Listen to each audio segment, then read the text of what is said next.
Hi, I'm Leslie. Welcome to the Square Dance Revival podcast, where we talk about what's working, what's not, and how to build a future for square and round dancing. Tell us a little about yourself and how you got into square dancing. Sure. So I'm coming from square dance, not royalty, but my mom and dad started dancing after I graduated from high school and soon became the New Mexico State square dance presidents. And I always, when I came back, would go to dances and watch them dance and said, this looks like a lot of fun. I took lessons back in the 80s with the Square Halos. Bill Heine was our caller at the time. Did about 3 or 4 years then, and then stopped for a while, and then came back dancing in 2002, joining the Rocky Mountain Rainbows, which is a LGBTQ plus square dance club, but we welcome everybody and anybody who would like to dance. So my square dance career spans almost 25 plus years, and I'm having a heck of a time. I'm glad you've been in it for a long time, because that's what people need to hear. Once you join, it's a lifetime passion, I think. Tell us about the Rocky Mountain Rainbows, because what I know is that you're the largest club in Colorado. You've been very successful. And that's why I wanted to talk to you, because all other clubs who are struggling need to hear what the successful clubs are doing. Sure. And I do want to make sure the record is correct. Bear Miller is our caller, and Bear is also the caller of plus.com. And we had a conversation, and he has 132 dues paying members, and we have 116. So we're not quite the largest. We're probably okay. the second largest.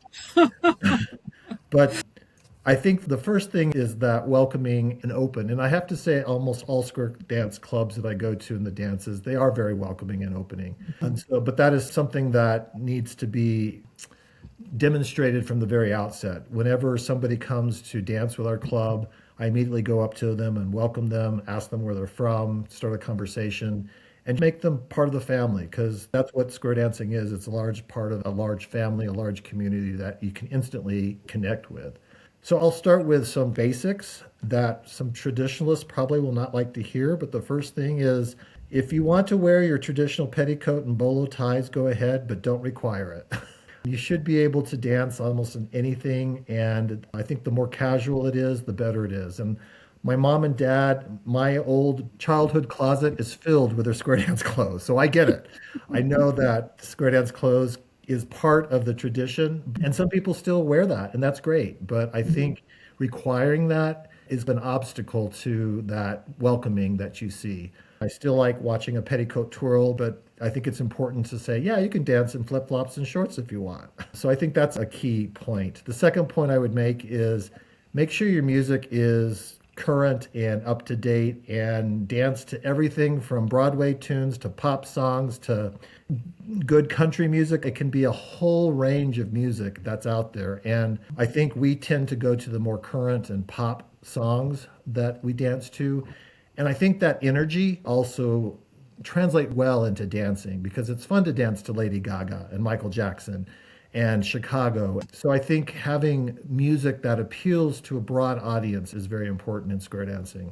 The third thing I would say is younger callers. I think we need to be encouraging younger callers. Those that, when I say younger, 40 and under would be great. There's a lot of great callers out there, but they are getting in the 60s, 70s, 80s range. And we need to be looking at what the new generation of callers looks like and what is that, and encourage those callers to have a career. We're very lucky. We have Mike Ashwood, who is under 40, and he's going to be our up-and-coming caller. He's going to probably replace Bear Miller, and we're working on a transition plan where that happens, and we're very specific and intentional about that. So I think having younger callers is helpful. And then that goes to trying to get to younger dancers. How do you get younger dancers? I think most of us, when we think about square dancing, at least for me, I remember square dancing in fourth grade in gym class. And when you talk to people that are in their 30s, 40s, 50s, that may or may not happen. They may have never danced what a square dance is, or even know what a square dance is. So it's overcoming this misconception of what square dancing is. It's this fuddy-duddy, old-fashioned, I'm not going to have fun dance, when in fact it's the exact opposite of that. And so we try to do what we can to advertise how fun it is. And of course, that means being on social media, making sure our website is up to date, putting videos on our website. If you go to RockyMountainRainbows.org right now, Right in front is a Channel 7 segment that was done last year on us that shows us dancing in the hall and interviews some of our younger dancers as well as why they came. So having people tell your story to their peers is very important. I think it's a club needs to generate that energy, and through that energy, I think you're going to attract lots of people. So let me give you some examples of things that we do to make square dancing a little more interesting. As an example, next Tuesday is Mardi Gras. And so we dance on Tuesdays and Thursdays, and Tuesday is going to be a Mardi Gras celebration. We're bringing in king cake. Everybody's going to be wearing green and purple. Bear is going to do some Mardi Gras themed calls, and it's going to be a party that's a regular Tuesday night dance. And so you make it special, and people flock to those, having a theme. So the same thing with a party dance, or if you do, most clubs have a once a month or twice a month party dance. Have a theme for that. Just don't have people come and expect the same old, same old. All of our party dance this year are themed around colors. So in February, it's orange. In March, it's green. In April, it's blue. And so you immediately have people that can come in and dress in that color, and you immediately have a very festive, very happy looking place when you come and dance, and that brings the energy up. So there's a number of ways I think you can market your club. One of the fun things that we did back in the 2015-16 area, we did square dance flash mobs. We choreographed a square dance, did 2 squares, and we would take a portable stereo player or tape player, cassette player, whatever you want to call it, CD player, and went to a park or 16th Street Mall or some festival and put it down, and you start dancing, and your people come together and you dance, and then you hand out cards to the crowd that gathers around you. It's a very simple way to market yourself as well as show people, here's what modern square dancing looks like. So all of those suggestions of marketing and trying to find ways to get to audiences that may have never heard of you is key to, I think, growing and recruiting members to become square dancers. So how often do you go out and do demonstrations? Because one of the subjects that we've been talking about is social media marketing creates some awareness. It doesn't necessarily get the most people. And we're doing a national campaign to dispel the myths about square dancing, to get people used to the fact that they may hear about square dancing in their local area and should try it out. But for one thing, I'm hearing the success of community dances when people do, one club does a half an hour every other week and just has people come in and dance with them. Other people do a community dance before their lessons. What's your success rate with that?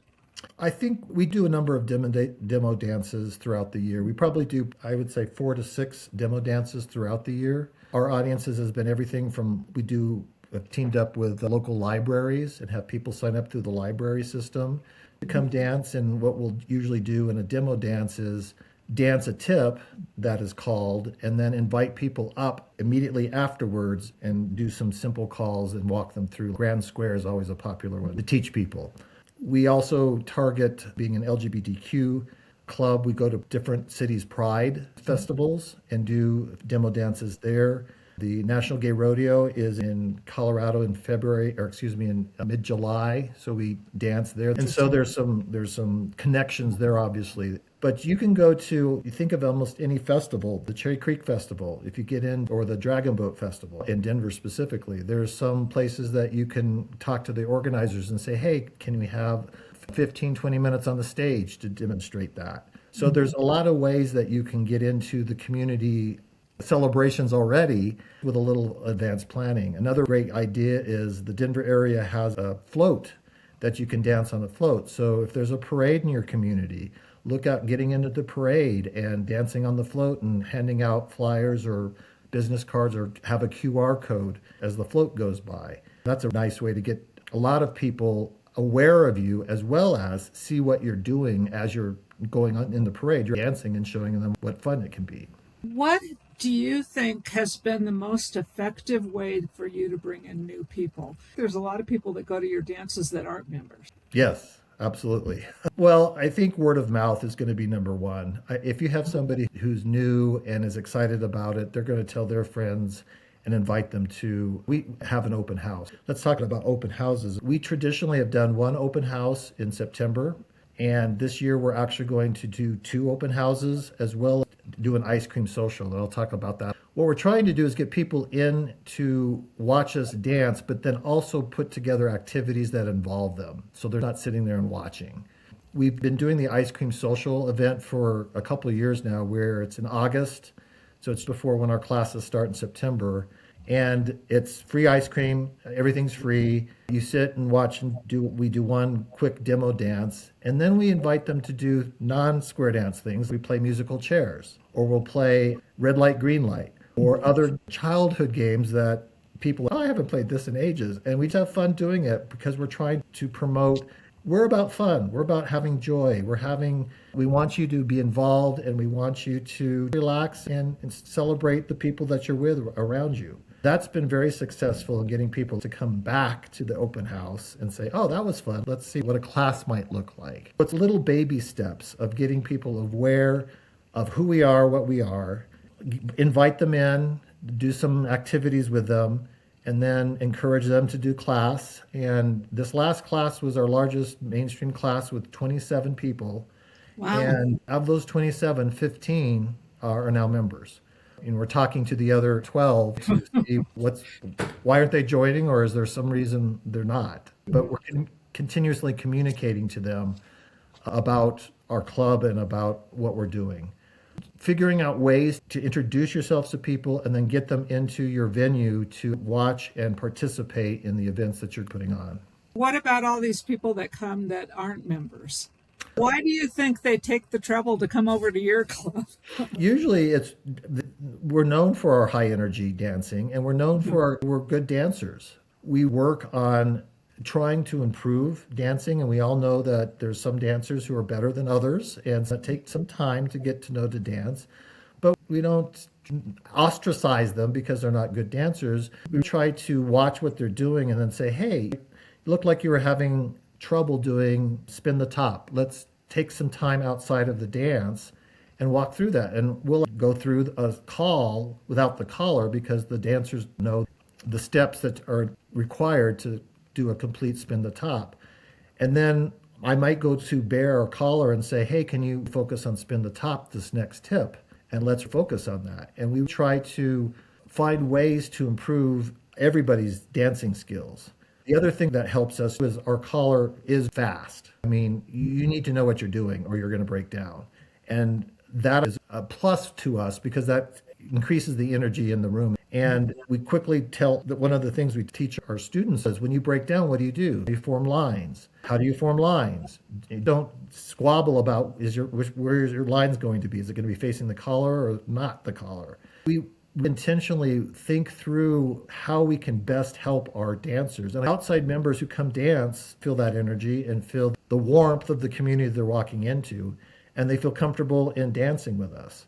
That's a plus. I want to say the other thing that I think is interesting from a LGBTQ's perspective that has helped us is we do a lot of non-gender dancing. In fact, what we ask people to do is pick. You can choose to be the lead part or the follow part. And the colors still use the boys run, girls run, that language, but we make it a game. We say, you may not know who the boy is. When the boys runs, people say boys or boys circulate.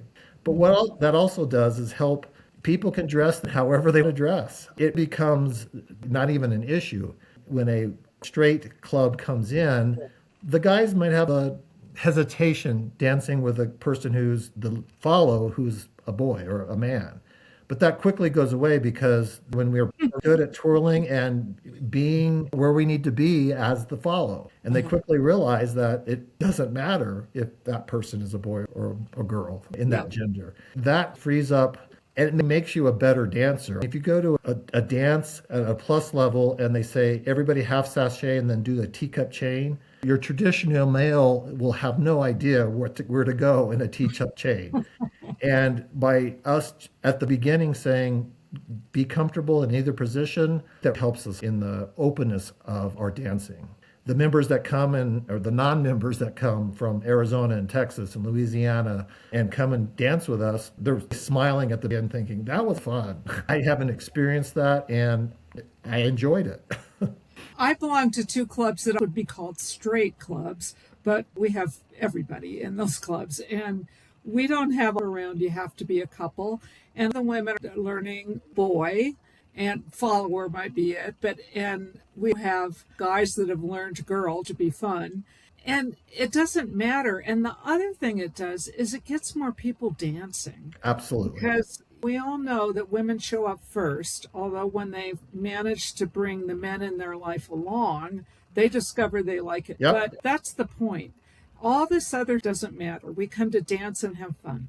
Exactly. You make a good point. We could talk about that. Is we do not require couples to dance together. In fact, we'll see married couples that is the traditional man and woman couple, really dancing the first squares together. And then they quickly realize that they can dance with other people if they want to. And they do. A lot of them do. And they find that that's fun. It is important to realize you can dance with your partner the entire night if you want to. But guess what? You have the option to dance with other people and you're going to have fun and maybe more fun than you would if you stuck with your original partner.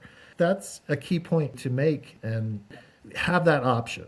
Create an option where people feel comfortable switching partners, switching roles, and dancing wherever they want to dance. And you become a better dancer. Absolutely. You're not always dancing with the same person.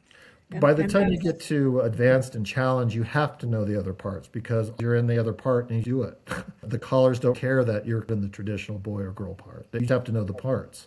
What things have you seen in clubs that is not working or things that you've tried with the Rainbeaus that did not work? That's an interesting question.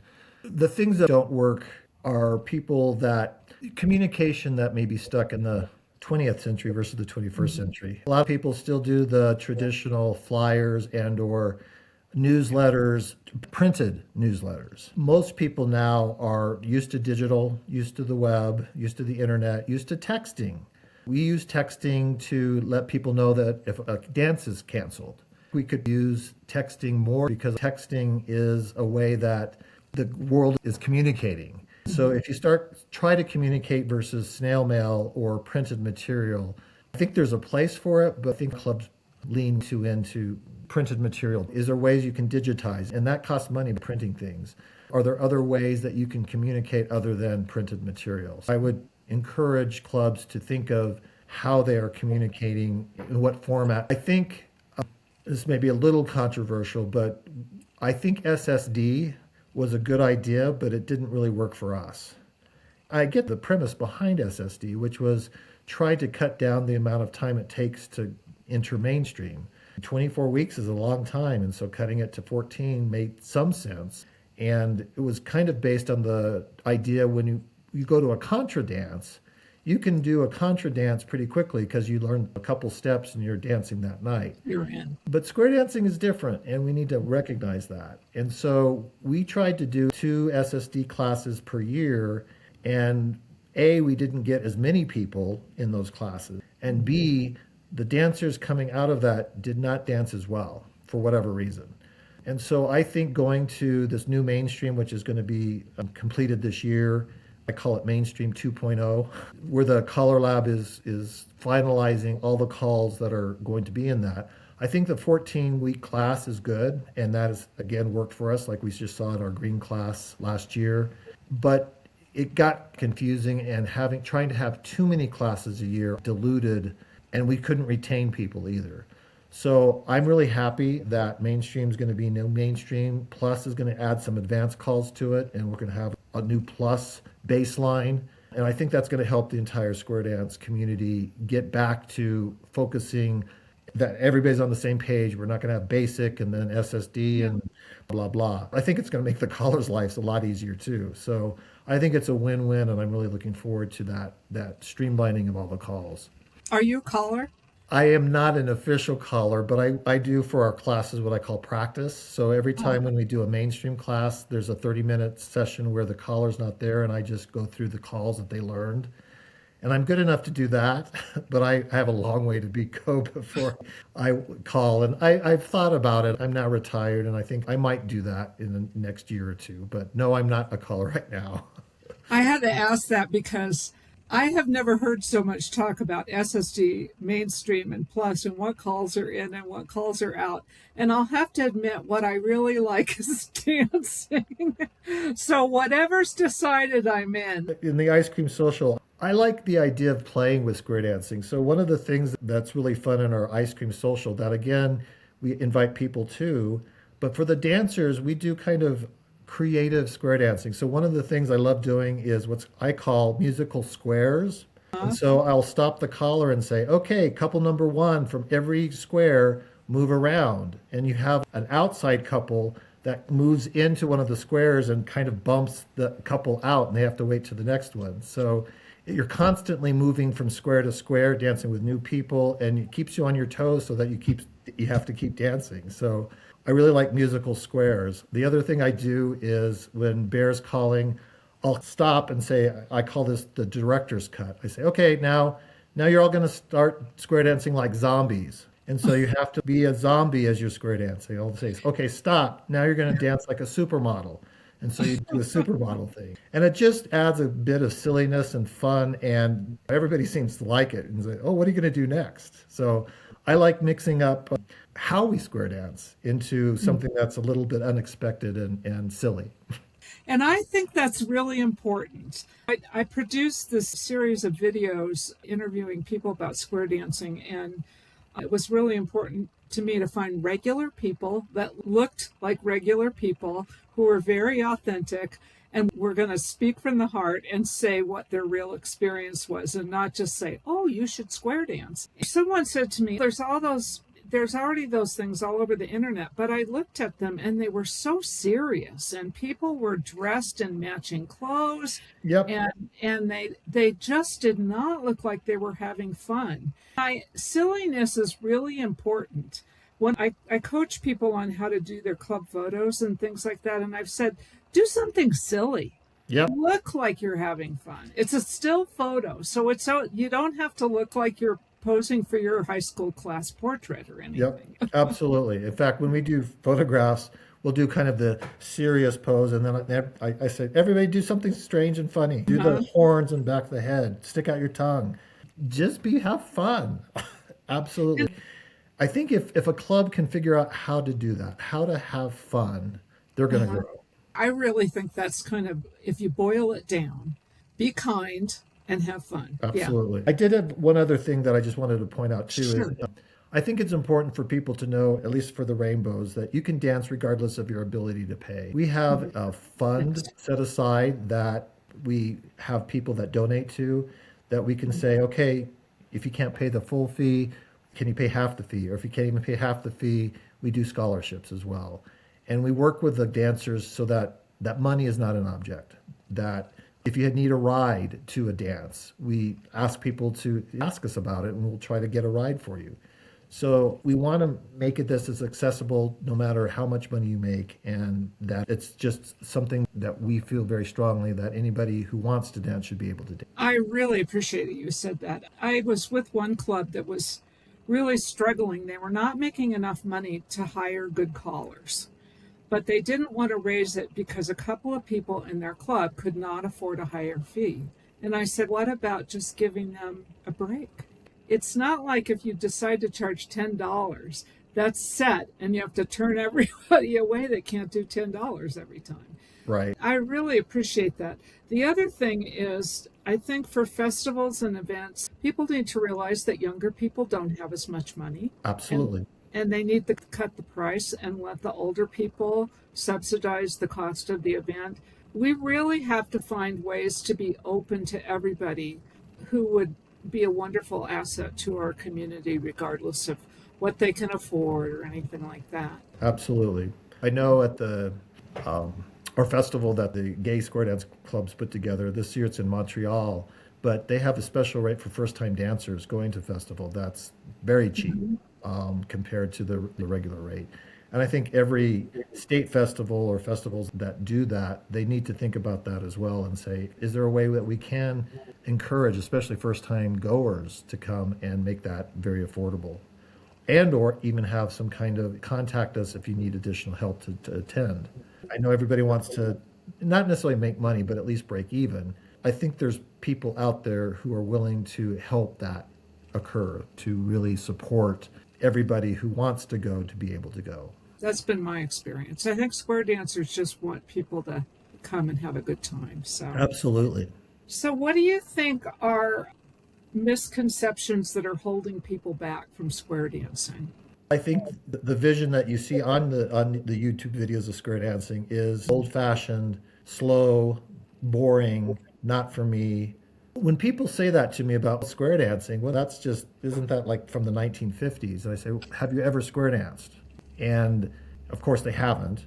I said, I would invite you to try it and see what you think, because I think a good introduction class, I immediately see smiles. I immediately see people thinking, oh, this is much more than I thought it was. And it just changes their mind. So I think the biggest misconception is if you haven't square danced recently, you're not understanding or you're not seeing the full picture of what modern square dancing is. And that's, I think, what I'm excited that you're doing, Leslie, is showing people that it can be energetic and fun and high energy and silly and build community. I think that's the other thing I think that's a misconception is I'm going into with a bunch of people I don't know and I'm an adult and I don't make friends easily or I'm an introvert. Guess what? Try it out and see what you think. And I think you'll find a lot of really good friends are made through that community. And I think COVID was terrible in a lot of ways, but especially decimated the square dance community.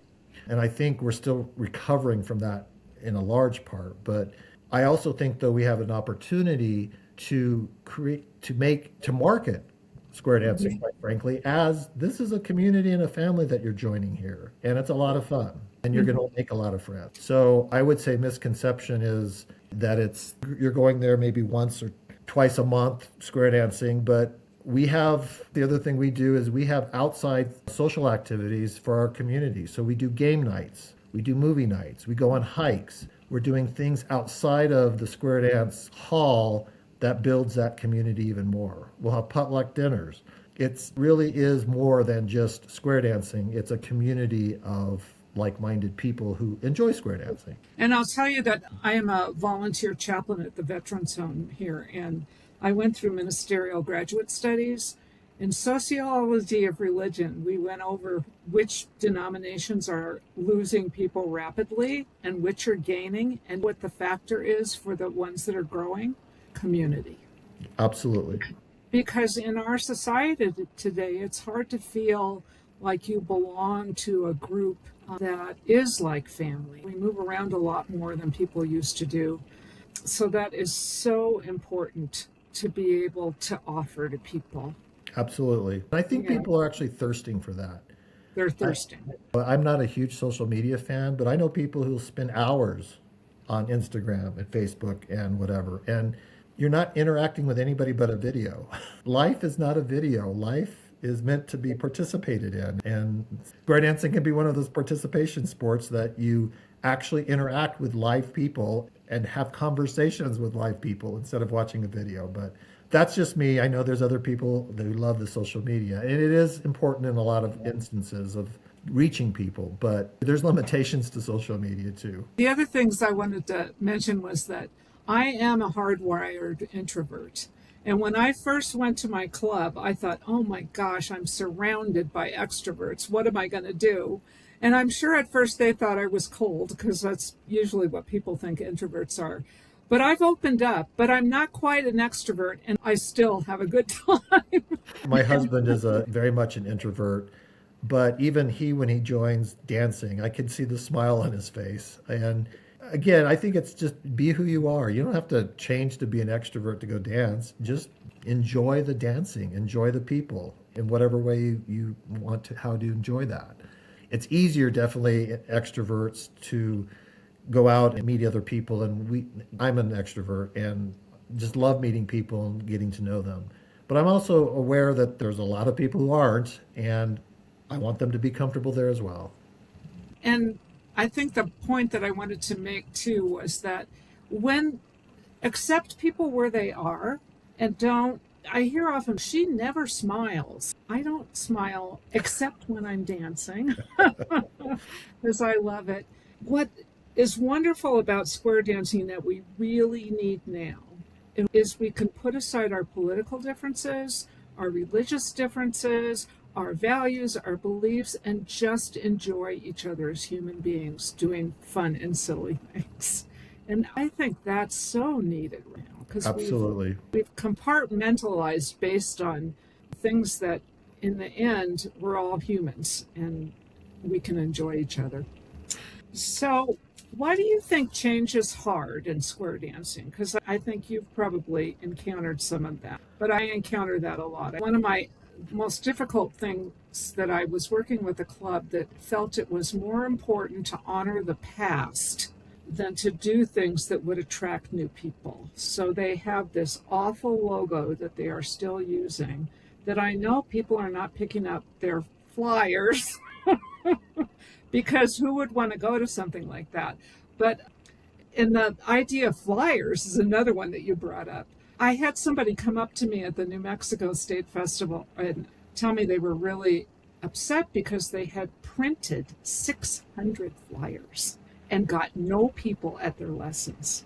And I had to introduce the concept that flyers probably don't work anymore. People, Yep. first of all, I don't want another piece of paper. Tell me where you are and where you're at. I'll look you up online and come. Yep. And are there some people that are still offline? Yes, but probably not people that are going to come to a square dance. Those changes are hard. Trying to convince older clubs to not have flyers or suggest it, they hang on to those flyers because that's how they always got Always people. did it. I think if a club really wants to grow or change, they really need to be very introspective about what they offer and how they offer. And that's hard to do. If you, like you've said, if you've done it the same way all for 50 years, if it ain't broke, don't fix it. Guess what? If you're not recruiting new members and your average age is 80, then maybe that 50 years needs to think about how can we evolve into something that is attractive to other people. And I think if you can make the first step of just not requiring the clothing, that's a big step. A lot of people have fun on it, but there's a lot of people, if you're trying to introduce them to the square dancing, they don't have any interest in wearing a petticoat or wearing a bolo tie and a Western shirt. And again, look at your music. That's a big step, and that's a scary step. But if you want to stay relevant and grow and attract younger members, you have to do that to, and you're not changing the basic concept. That's what gets me. The basic concept of, guess what? You still have a collar, you still have moves you need to learn, and you still need to interact with other people in your square to be successful. That's not changing.